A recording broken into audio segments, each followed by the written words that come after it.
Today, we are going to look at a BodyViz brain builder about the vertebral column and sciatica. The vertebral column is part of the axial skeleton and is the central axis of the skeleton. It supports the head, protects the spinal cord, and serves as a point of attachment for ribs and the pelvis. Let's begin by learning more about the vertebral column and then sciatica. The vertebral column consists of individual bones called vertebrae and associated connective tissue composed of intervertebral discs and ligaments.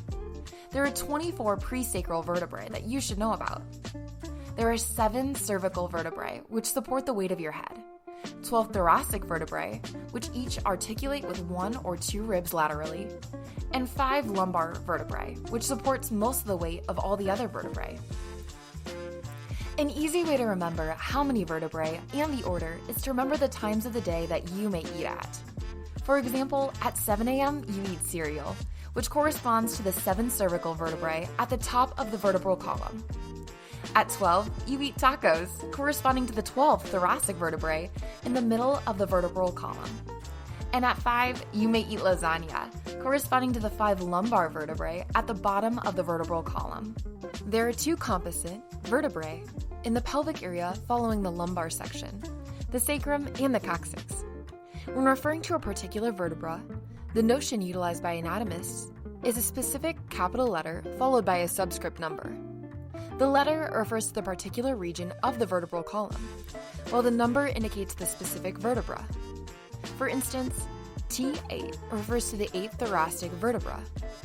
Intervertebral discs are composed of fibrous cartilage and can be found between C3 and C7, all thoracic and lumbar vertebrae, as well as between the 5th vertebra and the 1st sacral vertebra. These discs serve to maintain the proper spacing between each vertebra, as well as assist in the transmission of force between adjacent vertebrae.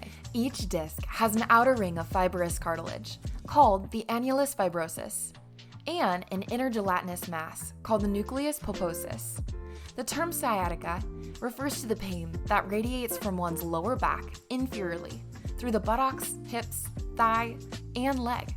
Typically, this only occurs on one side of the body.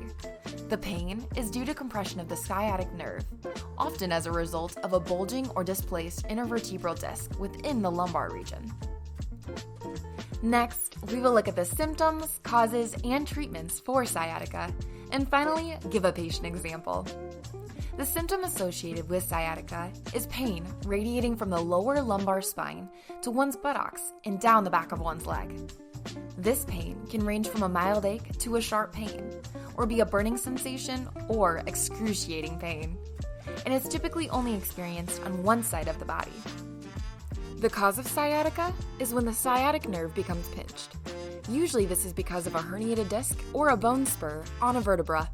Uncommonly, the sciatic nerve is compressed by a tumor or damaged by a disease like diabetes.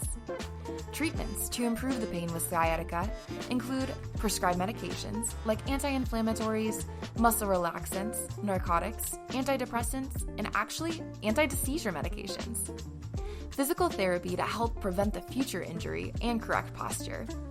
Steroid injections to reduce pain and inflammation around the irritated nerve. And surgery to remove the bone spur or portion of the herniated disc that is pressing on the pinched nerve.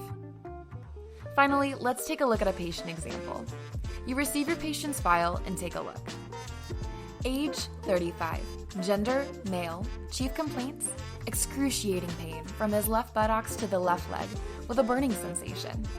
You invite the patient into your office for an examination, and the patient is in so much pain that it hurts to walk and is brought in with a wheelchair. The patient has a very active lifestyle and a job as a construction worker that requires heavy manual labor. You order an x-ray which showcases a herniated disc that is pressing on his sciatic nerve at L4. Your diagnosis is sciatica from a herniated disc.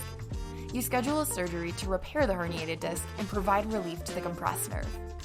The patient experiences complete relief and must refrain from heavy twisting and lifting for the following months. This is a classic example of sciatica. For more anatomy explanations and patient case examples, please like this video and subscribe to our BodyViz channel for more.